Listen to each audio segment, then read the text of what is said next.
Every day, many survivors of sexual and gender-based violence face difficulties accessing the service channels that are meant to provide crucial emergency medical assistance, counseling, social welfare, and justice support. They encounter an SGBV response system that is insensitive, unsupportive, uncoordinated, and ineffectual. We did a survey. Out of 100 reported cases, only 35 were able to go to court. And out of the 35, only 3 got justice. So it has been harrowing for the victims. It has not been easy accessing justice for sexual and gender-based violence survivors. For every survivor of sexual and gender-based violence, there are 4 service points that are not only crucial to their immediate and longer-term physical and mental well-being, but also crucial for securing the best justice outcomes. The hospital, the police, social welfare departments, and the courts. Statistics show that lapses at any one of these service points contribute significantly to the inability of survivors to obtain justice and healing. On this day, he wanted to throw me down on the tiles. So my saving grace was me hitting my head on the wall and falling on the bed. If I had landed on the floor, I don't think I would have survived it. Most of these beatings goes with a rape immediately. And then you're asking him if he's normal, and then he's saying to you, you're his legal wife.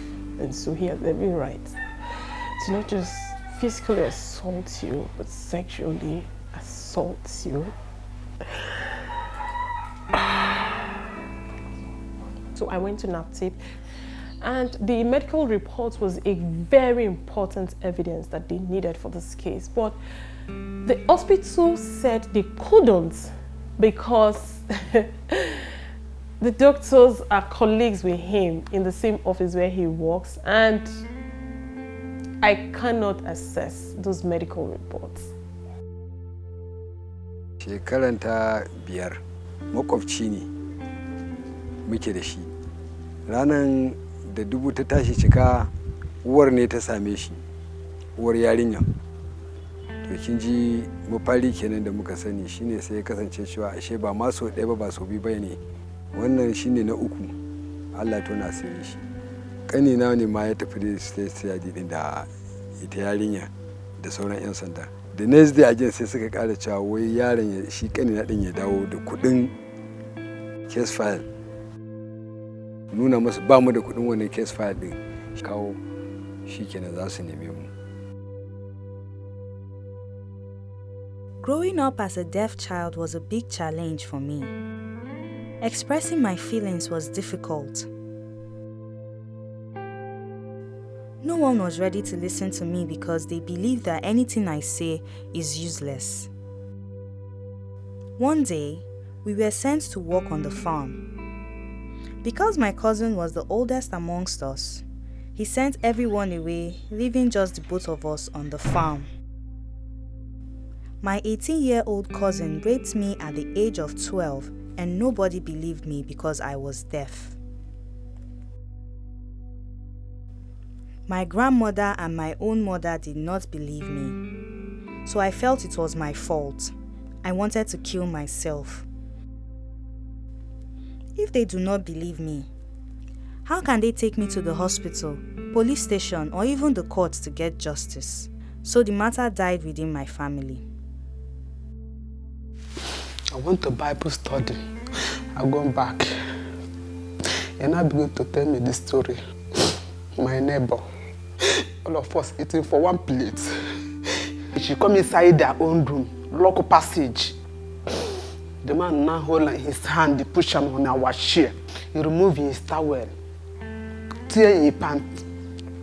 After I rape her, finish, he warn her. You don't want to hear her for anywhere, even though we parents ask her. Make you no talk. If you talk, you go come inside our house, kill him. Nobody will know. Our father go and call police. Police arrest the man. After they lock the man, they bail the man. That's why you quickly go to court to help them that the court will help. But they didn't see the help. Now come today, come tomorrow. Every month. Every time court didn't hide my daughter, then go open my daughter face. Everybody see my daughter face. Even to pregnant when you belly big, everybody seeing it. Small baby when they train for school, just spoil her for me. Just rape her. 13 years child.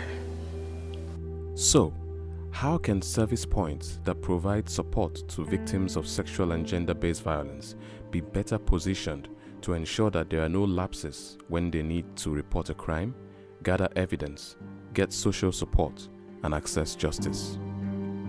The moment a victim gets to the police station, she should be referred to the gender desk, because it is expected that the gender desk is manned by a personnel who is conversant with gender issues. They are to ensure that they should carry out proper investigation and that evidence is preserved and ensure that the victim is secured and safe. Right from the entry point, when they get there, because they are emotionally down, victims of SGBV need high level of empathy. Okay, so the duty of a doctor during the examination is also to document forensic samples collected, like the biological samples, and these things are documented properly in a way that it will assist the justice system, to establish a case. Psychosocial support is one of the most important services that survivors require. It is at that psychosocial support stage that you provide the support that helps the person even want to seek justice. And someone comes in to seek justice, they go to every stage of the service and they are not treated less than they should be treated just because they have a disability. So a survivor needs to know that at every point in time, you're holding her hand. Sexual gender-based violence requires timely response. It's life-saving. We have the penal code and the criminal code. These laws need to be reviewed and amended, and for the Violence Against Persons Prohibition Act, it should be adopted in states. What we also are advocating for is gender desk in the Ministry of Justice, because if we have that, it will also help in the timely intervention, even in the courts. The quality of services to be provided by these social service providers can be strengthened by government through funding. There has to be closer collaboration between the different agencies that provide care and support to survivors. So the system as a whole has to be changed so that it is survivor friendly. For Fatima, Rosalind, Shola, Faith, and millions of other survivors and victims of sexual and gender-based violence, it is very important for governments to adopt a comprehensive plan for coordinated reforms that will result in enhanced justice outcomes and benefits for survivors.